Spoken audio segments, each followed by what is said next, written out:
అందరికీ కూడా సంక్రాంతి శుభాకాంక్షలు. సంక్రాంతి పండుగ ఎంతో వైభవంగా జరుగుతుంది అనుకుంటే ఇచ్చినటువంటి హామీలు ఏది నిలబెట్టుకోకపోవడము, సూపర్ సిక్స్లో ఇస్తానన్నటువంటిది ఏది నిలబెట్టుకోకుండా ఎవరికి ఎటువంటి సంక్షేమ పథకాలు ఇవ్వకపోవడం వల్ల ప్రజల దగ్గర డబ్బులు లేక పండుగ కూడా సరిగా చేసుకోలేనటువంటి పరిస్థితి మనం ఈరోజు రాష్ట్రంలో చూస్తున్నాం.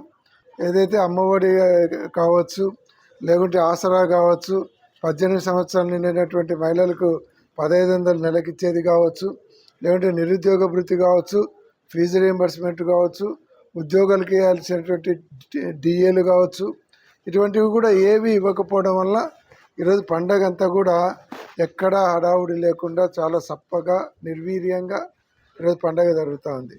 కనీసం సంక్రాంతి నుంచైనా సరిగా ఇవ్వాలి. ఇదే జగన్మోహన్ రెడ్డి గారు అధికారంలో ఉండింటే ఈ పాటికి ప్రజలకు దాదాపుగా 30,000 కోట్ల రూపాయలు సంక్షేమ పథకాల వలన వచ్చేటి. సంక్రాంతి పండగ చాలా ఘనంగా జరిగేటువంటి ఆనందోత్సవాల మధ్యలో జరిగేటువంటి పండగగా ఉండేది. ఈరోజు గ్రామాలన్నీ కూడా పండగ వాతావరణం ఎక్కడా కనపడడం లేదు. కాబట్టి ఇప్పుడైనా సరే ఉన్నటువంటి బకాయిలు, ఆయన ఇచ్చినటువంటి హామీలు నిలబెట్టాలి. ఏదైతే ఈరోజు 6,700 కోట్లు మేము రిలీజ్ చేసామని గొప్పగా చెప్పుకుంటున్నారో అదే ఫీజు రీయింబర్స్మెంట్కు 6,680 కోట్లు ఇచ్చినారు. కానీ ఈరోజు 3,500 కోట్లు బకాయిలను పెట్టుకొని 600 కోట్లు ఇచ్చి గొప్పగా చెప్పుకుంటున్నారు. ఏదైతే పోలీసుకి ఇచ్చినది కావచ్చు, లేకుంటే ఉద్యోగులకు ఇచ్చినటువంటి బకాయిలు కావచ్చు, ఇవన్నీ కూడా 10% కూడా ఇవ్వకుండా గొప్పలు చెప్పుకునేటువంటి పరిస్థితి ఉంది.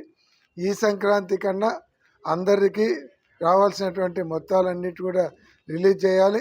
నిరుద్యోగ భృతి కావచ్చు, అమ్మఒడి కావచ్చు, లేకుంటే ఆసరా కావచ్చు, రైతులకి ఇవ్వాల్సినటువంటి 20,000 కావచ్చు, ఇవన్నీ కూడా వెంటనే రిలీజ్ చేసి పండగ బాగా జరుపుకునేటట్లు చేయాలని ప్రభుత్వాన్ని డిమాండ్ చేస్తూ ఉన్నాం.